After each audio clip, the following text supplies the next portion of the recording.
Okay, I think let's have the slides on. A very good afternoon. I think it's between the presentation and catching a flight. So that's one issue. The other issue is here is a presentation of 8 minutes where we are punching in 3 of us. I, Saikat, and Halmanti. So that's a very tough thing to do. I think Partho or PPC made everything straight. It's basically, I like to refer to a story. This is like a month back in IIT Kharagpur when Professor Desai, Sharma, and PPC, they were all in a table and they're talking about a possibility of a language of design. And they're arguing and they're converging. So I was in that table. So we got inspired. So, and I think from there, I had a talk with PPC who had been to Varanasi with Professor Sangal, and we were exposed to Varanasi, all its variety. And then I sat with our team, that's Halmanti and Saikat. And here is an arrogance. We have tried to work out a language for design. Yep. Okay. So we just wanted to ask some questions. I mean, what is design? So we thought design is like a holistic streamline. It assimilates, it consolidates. It's a cyclic flow which combines a lot of things over time, like history and civilization, language. I think all that came in all the presentations that precedes us. So given this premise, we had a very interesting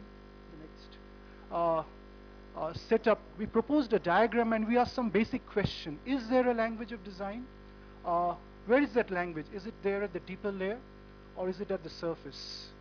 If there is a deeper layer, what is the deepness? Is there something which can be done from the ground to connect the deeper layer, and other things in between which sort of optimizes? So given this premise, we like to propose a few things which could be of interest. These are like teaser diagrams. So let's go on to some of the cases next.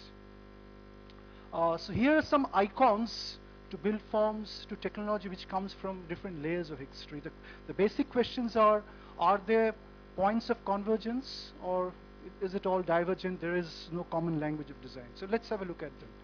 On the top, we have, there are different products of history, of culture, of religion. The one on the left comes from something like 2,300 years back. Then we have the symbols coming from, say, 2,000 to 1,800 years back. And then we have a very recent diagram. They are not related, they are like different things altogether. But when you look deep into it, you see some kind of a cycle. You see a circle with like 4 quadrants and 4 poles on 4 sides, and we see some kind of an iteration. Like the Buddhist cycle or the Christian cycle and the Carnot cycle, they're all based on temperature, like the seasonal temperature, the iteration of the Easter, and the moving in of the isothermals and the adiabatic. That's very interesting. And when we look at patterns, like when we create a city like Auroville, we get a spiral, and the same spiral becomes a galaxy at a very large scale, and that same spiral becomes an agent of destruction when it becomes a cyclone. So is there a language in nature which sort of cuts through a design of a city, the creation of a natural form as vast as a galaxy, or a very moving dynamic form like a cyclone? These are like questions which you're trying to ask. Next. So from topology, we move on to some built space. So on the one hand, we have a footprint of a temple, which is a mandala, and then we have the Char Bagh, the 4 square, which is the Taj Mahal, and then we have the St. Peter's, the Basilica. When we look at all these footprints, there's a very interesting thing. All of them, they have a quadrangle, they have a 4 square, and they're all based on a certain assumption, which is like in the Indian case, it's from the Vedas. In the case of Taj Mahal, it's from Judaism, the Garden of Eden, and in the Christian church, it's from the kirk, which means the circle. It's going on and on. So these are very, very interesting things which comes from the understanding of built spaces and flows. Next, when we look at a Buddhist church and a Gothic cathedral, we see a striking similarity. We have the nave, we have the aisle, we have the apse, that semicircular thing. I mean, they're not related across space and time. They're in 2 different parts of the world. But how come like 2 different groups of people in 2 different parts of the world came to a certain kind of a common solution? If they're related, then they liked each other. If they're not related, then they have a common language of design. So it's either way. Next. So we also have very interesting thing like textures. We had a very interesting talk about textures and patterns. So there's a texture which comes from the Kashmiri carpet, the Persian carpets. There's a texture in the city planning, as old as Mohenjo-daro, which is right on the top middle, to say the Garden City Beautiful design, which was done in Chicago in 1893. So the same pattern flows through the city forms. And then we have textures which are used in computer algorithm. Charles Babbage used that he followed the room and walked on the iterations, the going down and the coming up of the needle.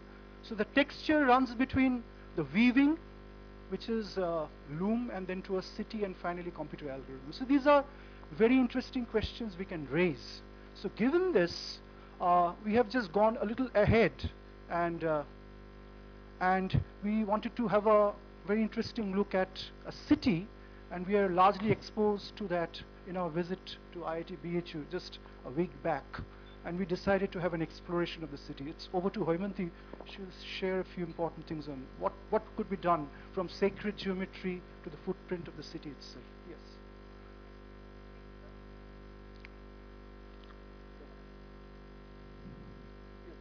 Hello. Yeah. The history of Varanasi speaks basically of a continuous process of city development, where every single activity has left its mark in the process of design.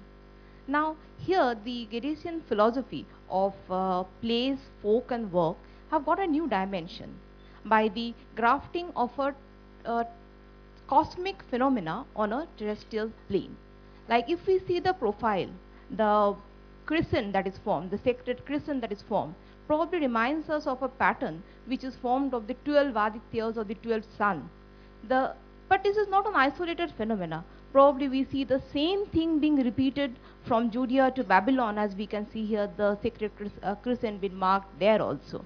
Next please. If we look at the position of Varanasi with respect to the Indian subcontinent, what we see that it has got a very special location. Is alignment, the linear alignment, the cyclical alignment, the sacred pattern, the sacred geometry, that is the swastika pattern that there is, probably accounts for these over 3,000 years of global assimilation and the flow that has happened here, especially at the Ghats. Next please. Now, the story of the Ghats. Human beings have a natural tendency to get attracted to large water bodies. Now here in the Ghats we see a very distinct pattern. We see a transformation. Now this transformation probably is the result of not the activities of a few religious minded people or the Tirthankaras, but the interaction of the general people with the water body, with the Ghats. And it's a very unique example where probably the daily activity of the people have got beautifully accommodated in the sacred geometry of the Ghats. Next please. Here we see another very important thing where we see the example of the modulation of the built forms. Now Varanasi is a city which probably provides a setting for individual, secluded, isolated spiritual experience to a holistic and mass spiritual experience. Well, probably which takes the shape of some kind of a socio-cultural festival. This reminds us of some kind of a design approach where probably we move from part to the whole, but where the part also is a whole. Next please. Now Varanasi is a city probably which teaches us that there is a distinct design language which is a part of a larger system. Now I will hand over the mic to my colleague Professor Saikat, who will be elaborating more on the system approach of design. So in the earlier slides, we have seen some kind of a pattern which is replicated at spatial and temporal scale. Now, if we see, there are deeper fractalizations which is embedded in beehives, or it is embedded in Buckminster's Fuller's dome, in which each unit in this ensemble is a whole, but I mean, when it is assembled together, there is an orchestration in the design. So, I mean, the concept of cybernetics and beyond, that is a state of, I mean, a higher state is achieved when we see the design at a holistic level. So those four levels that we have been trying to talk about in the earlier slides are embedded in all the different designs that we see. I mean, if we scale up the universal design approach, we see the universal design pyramid, I mean, pyramid of inclusion. We see at the bottom level, we have the universal design, and as we go to the top, there is, I mean, the level of inclusion is increased to the highest level of personal assistance, which is implemented in some of the design examples that are elaborated here. Now, the social systems that are the cities can be again, shown in the Polanyi's epistemological investigation knowledge conversion process, which talks about the implicit and the explicit values which are reflected in the design, and which is follows an iterative principle, which again is based upon Thomas Kuhn's process of scientific evaluation, which talks about recursive approach, which says that with time, even a planned intervention may lead to increasing entropy within the system. So again, what we were talking about is the different four levels. That is the basic level of the awareness level, which is the most peripheral level. Then as we move up, we go to the functional application level, the expert level, and the highest level of competence, which needs some level of propositional knowledge. So as a pedagogy, design pedagogy that has to be taught in the college, we can introduce the courses at these four levels of hierarchy, wherein we try to build up the knowledge so that by the time a student finishes his course, he can have the highest level of competence or the propositional knowledge, which will get him to an expert level or the highest level of competence. Yeah, so we just summarize in a minute and we are done. So what we are saying next is that, yeah, so on the one hand, we are moving from the parts to the whole, it's an evolving process. And on the other hand, next, priori, the whole, which is always latent and it's very active from inside. So this is something very interesting which can be explored. In effect, we are moving from a hierarchy of various levels of design to some kind of a totality which we call a holarchy. These are very interesting premises of understanding which are coming up in the cybernetic approach of design, which is beyond the scope of this presentation. So the whole thing next can be proposed like this, is that we start with a ground reality which is fed by instincts.